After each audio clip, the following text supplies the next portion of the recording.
बिस्मिल्लाहिर्रहमानिर्रहीम अस्सलामुअलैकुम। मैं हूं उमैस मुनीर, आप देख रहे हैं हमारा यूट्यूब चैनल। नाजरीन, दुनिया का सबसे बड़ा और ताकतवर तरीन इत्तेहाद टूटने जा रहा है। ट्रंप की जानिब से ये ऐलान कर दिया गया है कि मैं अमेरिका को नेटो से निकालने के मुतालिक सोच रहा हूं, जिसके बाद नेटो से एक तरह से जान निकल जाएगी, क्योंकि अमेरिका नेटो का सबसे बड़ा फंड करने वाला मुल्क है और इसका जो 60% तक का जो पैसा है डिफेंस का, वो अमेरिका पे करता है। लेकिन जब अमेरिका नेटो से निकल जाएगा तो क्या होगा और इससे फायदा किस तरह से रशिया को पहुंचने वाला है, कैसे अमेरिका के निकलते ही रशिया जो यूरोप है, जो कि अभी यूक्रेन के पीछे खड़ा हुआ है, उसकी कमर तोड़ देगा। आज की इस वीडियो में कुछ अहम जो तफसीलात हैं वो आपके सामने रखता हूं और आपको बताता हूं कि कैसे अब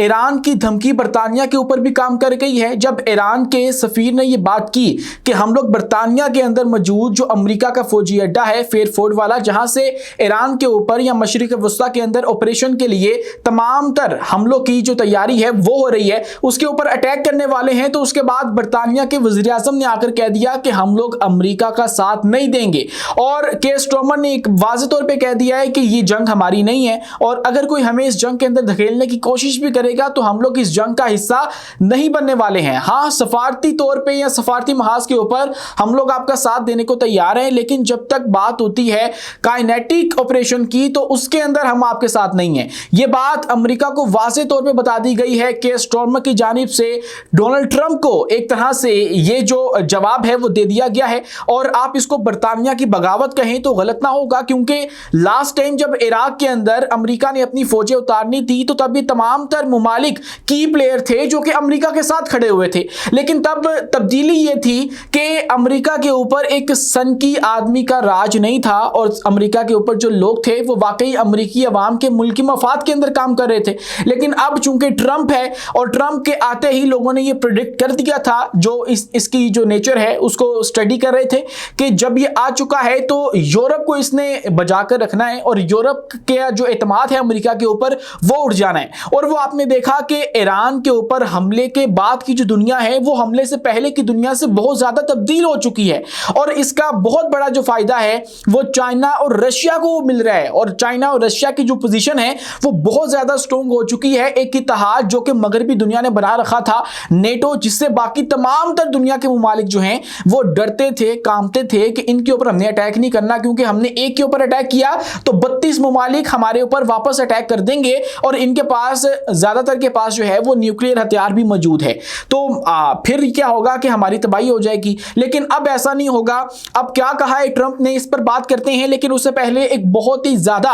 हंगामी खबर वो ये है कि कल पाकिस्तान ने ऐलान किया था कि हम लोग इस खित्ते में मौजूद अमेरिकी टेक कंपनियों को निशाना बनाएंगे और उन्होंने जो वक्त दिया था वो ईरान के 8 बजे का वक्त था कि खित्ते में 8 बजे के बाद जो है ईरानी वक्त के मुताबिक हम लोग अमेरिकी टेक कंपनियों को जो है वो टारगेट करने जा रहे हैं। और उसके बाद फिर जो तैयारे बनाने वाले इनकी जो कंपनियां हैं हम लोगों ने उनको भी निशाना बनाना है, चूंकि ईरान के अंदर इन्होंने 2000 किलो वजनी जो बम है पाउंड का वो फेंक दिया और उसके बाद इन्होंने क्लेम ये किया कि हमने ईरान के अंदर जो उनके डिफेंस कॉम्प्लेक्स हैं उनको निशाना बनाया है। तो अब ईरान भी ये चाह रहा है कि हम लोग इनकी जो कंपनियां हैं जो कि इनको डिफेंस मुहैया करती हैं, हम लोग इस खित्ते में कम से कम उनको तो नुकसान पहुंचाए ना। तो अब 8 बजने में जब मैं ये वीडियो रिकॉर्ड कर रहा हूं तो 1 घंटा बाकी है। उसके बाद ईरान अपने मिसाइलों से इनकी जो अमेरिकी टेक कंपनियां हैं जिसके अंदर गूगल, नवीडिया वगैरह या इनके दीगर जो तमाम तर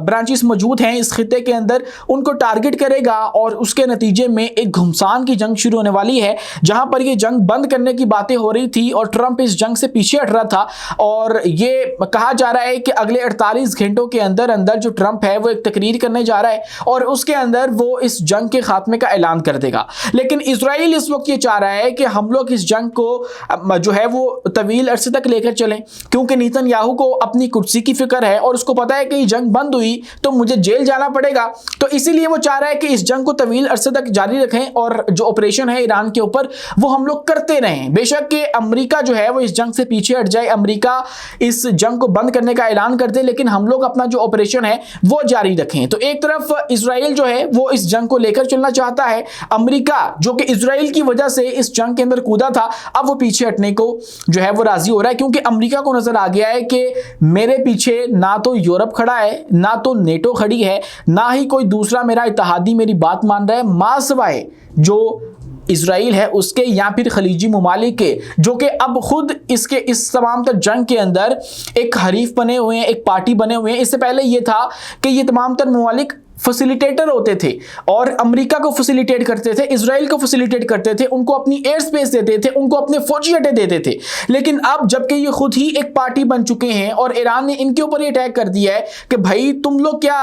हर दफा तमाशा लगा के बैठ जाते हो, हमारे खिलाफ हमलों के अंदर सहूलतकारी करते हो, अब मैदान में आओ तो लगेगा पता। तो अब जबकि ये खुद पार्टी बन चुके हैं तो इनके अलावा अमेरिका के साथ इस वक्त कोई भी नहीं खड़ा हुआ और इजराइल के अलावा। तो अब अमेरिका को ये अपनी पोजीशन जो है वो नजर आ चुकी है कि मेरे अपने जो अवाम हैं वो 50% से ज्यादा ये कहते हैं कि हमें इस जंग के अंदर नहीं जाना चाहिए था, लेकिन इजराइल ने हमें इस जंग में धकेल दिया है, तो हमें इस जंग से एक फेस ऑफ चाहिए और एक फेस सेविंग चाहता है ट्रंप और इस जंग से निकलना चाहता है। लेकिन इसी के साथ ट्रंप को गुस्सा ये चढ़ा हुआ है कि ये जो नेटो के ममालिक हैं इन्होंने मेरा साथ क्यों नहीं दिया, और वो ये चाहता है कि अब मैं अमेरिका को नेटो के अंदर से निकाल लूं। और उसने टेलीग्राफ को एक इंटरव्यू देते हुए कहा है कि मैं नेटो से जो अमेरिका की तमाम तर रुकनीयत है उसको निकालने के ऊपर संजीदगी से गौर कर रहा हूं। और यहां तक भी उसने कह दिया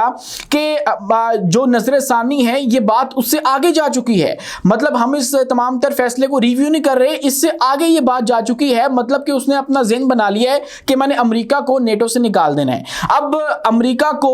नेटो को चलाते हुए या उसको लीड करते हुए कम से कम 50 साल हो चुकी हैं और आज भी जो अमेरिका है वो नेटो का सबसे बड़ा जो फंड रेजर है, आप ये कहें तो गलत नहीं होगा, या फिर अमेरिका को पैसे देने वाला सबसे ज्यादा पैसे देने वाला मुल्क है। और ये तकरीबन 1 ट्रिलियन जो डॉलर्स है वो अपनी जीडीपी में से देता है नेटो के डिफेंस को, और उसके बाद जो उनकी न्यूक्लियर अम्ब्रेला है वो भी दी जाती है तमाम तर यूरोप को और इन तमाम तर फौजी अड्डों को जो कि यूरोप के अंदर, बरतानिया के अंदर या दीगर ममालिक के अंदर अमेरिका के मौजूद हैं। तो जहां पर ये 1 ट्रिलियन डॉलर देता है तो ये नेटो कंट्रीज का, जिसके अंदर 32 ममालिक आते हैं, टोटल 60% हिस्सा बनता है, जो कि अकेला अमेरिका दे रहा था। और इसीलिए शायद ट्रंप को पता है कि अगर मैं यहां से निकल जाता हूं तो फिर ये मेरा कुछ कर नहीं पाएंगे। लेकिन ट्रंप का इस नेटो से निकलना इतना आसान नहीं है, वो कैसे वो मैं आपको बताता हूं। लेकिन इसी के साथ नाज़रीन किराम जो 40% दीगर तमाम तर इसका हिस्सा है या बजट जो है वो दीगर कंट्रीज देती हैं, बरतानिया देती है और उसके बाद फ्रांस है और दीगर ममालिक हैं। तो अगर अमेरिका इसके अंदर से क्विट करता है तो उससे होगा ये कि इन तमाम तर कंट्रीज के ऊपर एक इकोनॉमिक जो प्रेशर है वो डेवलप हो जाएगा। और वो इस तरह से होगा कि पहले अगर ये अपनी जीडीपी में से 2% नेटो को देती हैं तो उसके बाद इनको अपनी जीडीपी में से 5% देना पड़ेगा या उससे ज्यादा देना पड़ेगा। तो ये बिलियन ऑफ डॉलर्स जो हैं वो इन तमाम तर कंट्रीज के खाते में आएंगे, जो कि इनको नेटो की नजर करने पड़ेंगे। लेकिन फिर भी अमेरिका के निकलने के बाद ये नेटो उस तरह से स्ट्रॉन्ग नहीं रह सकेगी जितना अमेरिका के साथ थी। तो उसके बाद फिर कनाडा के बावजूद भी ये एक यूरोपियन नेटो ही कहलाएगी, क्योंकि अमेरिका इसका सबसे बड़ा आप यूं कह लीजिए कि पैसे देने वाला जो मुल्क है वो निकल गया, तो फिर इसके पल्ले में क्या रह गया। लेकिन इसी बात का पता है ट्रंप को, और इसीलिए वो इसको बार बार एक कागजी शेर कहते हैं, क्योंकि इस नेटो ने उसकी मदद नहीं की है, उसकी जंगी जुनून के अंदर सहूलतकारी नहीं की है। और इन्होंने कहा था कि ये हमारी पॉलिसी नहीं है, हमारी पॉलिसी ये है कि जब हमारे ग्रुप में से किसी के ऊपर अटैक होता है तो हम फिर मिलकर जवाब देते हैं। हम ये नहीं करते कि एक हम में से किसी ने दूसरे मुल्क के ऊपर अटैक कर दिया तो हम लोग उनको वापसी जो है वो अटैक करना शुरू करते हैं, तो ऐसा हम लोग नहीं करते हैं। तो आर्टिकल 5 का हवाला देकर नेटो की जानिब से ये बात क्लियर कर दी गई थी। लेकिन सवाल यहाँ पे ये है कि अगर ट्रंप नेटो से अमेरिका को निकाल लेता है तो उसके बाद होगा क्या। उसके बाद सबसे पहले तो फौजी अखराजात इस नेटो के बढ़ जाएंगे। उसके बाद जो इंटेलिजेंस है उसके अंदर कमी आपको देखने को मिलेगी, क्योंकि सबसे बड़ी जो इंटेलिजेंस एजेंसी है जिसके पास सबसे ज़्यादा पैसा है वो अमेरिका की है। उसके बाद लॉजिस्टिक्स के अंदर आपको कमी देखने को मिलेगी। उसके बाद जो न्यूक्लियर अम्ब्रेला अमेरिका ने दे रखी है वो इन तमाम तर ममालिक के ऊपर सर से जो है वो उठ जाएगी। लेकिन इससे रशिया को बहुत ज़्यादा फायदा होगा। चाइना ने पहले ही मौजें उड़ा ली हैं भाई साहब, जो स्ट्रेट ऑफ हॉर्मुज है उसके ऊपर जब पाबंदी लगाई गई ईरान की जानिब से तो उसने अपने जहाज़ गुजरवाए, उसके बाद अपनी करेंसी के अंदर जो ट्रेड है वो करवाई और उसने इस तरह से अपनी करेंसी को भी स्ट्रॉन्ग किया। उसके बाद उसने ईरान के ज़रिए जो अमरीकी जहाज़ है उनको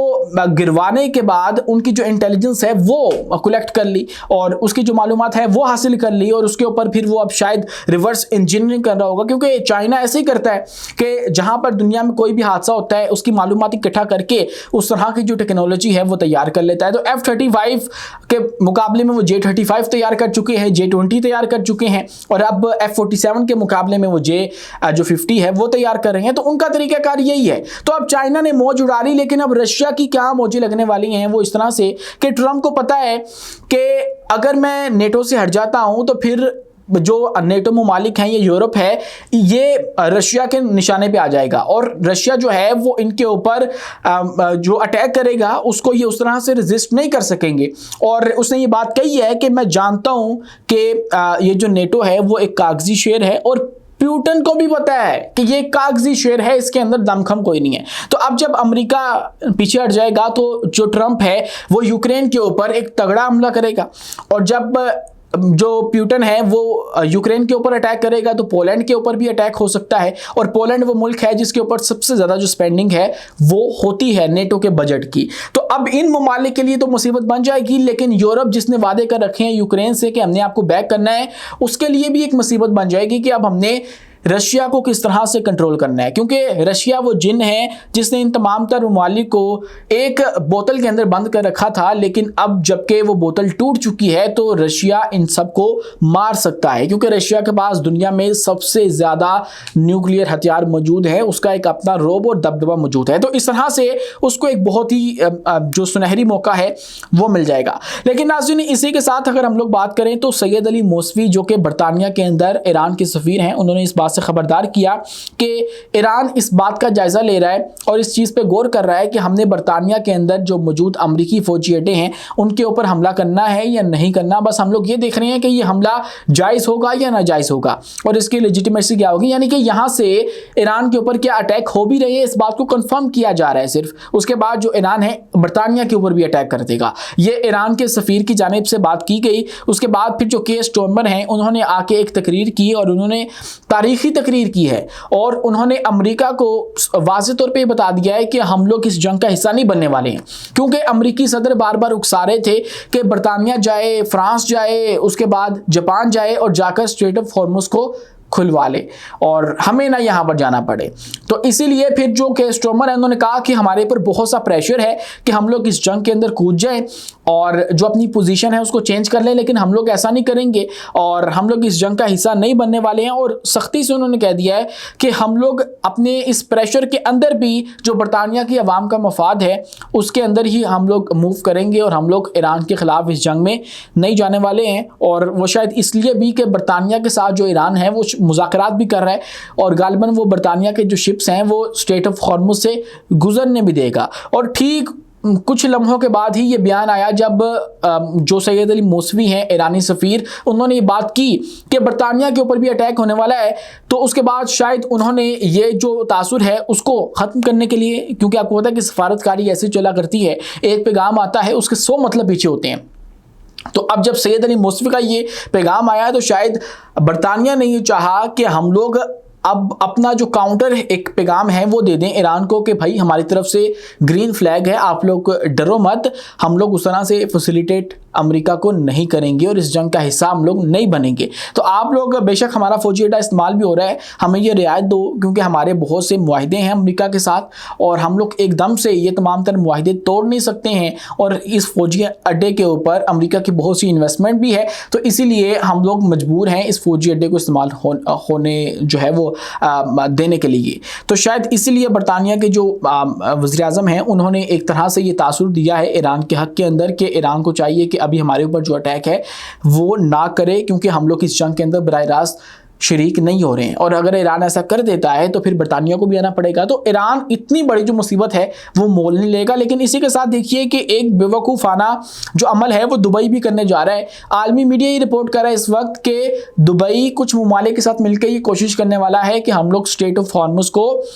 बज़ोर बाजू खुलवा लें और यहाँ पर एक काइनेटिक ऑपरेशन करें, एक फौजी ऑपरेशन करें और उसके बाद ईरान से ये जगह खाली करवा ली जाए। लेकिन इसके ऊपर फिर आपको पता है कि ईरान क्या करने वाला है। अगर अमरीकी फ़ौज यहाँ पर नहीं आ पा रही है तो आपको लगता है कि दुबई की फ़ौज यहाँ पर आ पाएगी? बिल्कुल नहीं। ये बात तो वाज़ेह हो चुकी है क्योंकि दुबई के पास तो अपनी कोई फ़ौज उस तरह से है ही नहीं है। ये तो अमेरिका का सब कुछ अता करदा असला है, उनका डिफेंस सिस्टम है, उनके तमाम तर हथियार हैं जो कि दुबई इस्तेमाल करता है और उसके बाद अभी तक सरवाइव कर पा रहा है और अय्याशियां कर रहे थे ईरान के साथ जंग से पहले तक। तो अब वाज़ेह तौर पे देख सकते हैं कि ईरान के साथ जो जंग हुई है इजराइल और अमेरिका की, उसके बाद पूरी दुनिया जो है वो आपको एक नया मंजरनामा पेश कर रही है। रशिया और चाइना की जो पोजीशन है वो स्ट्रॉन्ग हो चुकी है बगैर इस जंग के अंदर कूदे। उसके बाद जो अमेरिका है वो एक्सपोज हो चुका है। अमेरिका और नेटो के अंदर दरार आ चुकी है। जो खदशा जब से ट्रंप आया था तब से जाहिर किया जा रहा था कि ये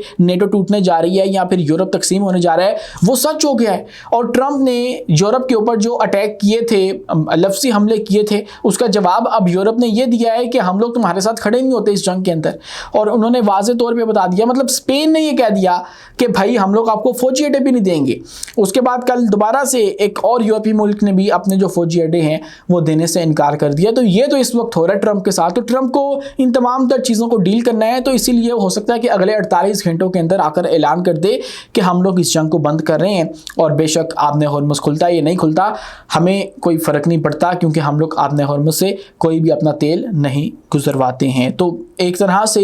ये जो जंग है वो ईरान के हक में ही जाएगी। और आपको पता है कि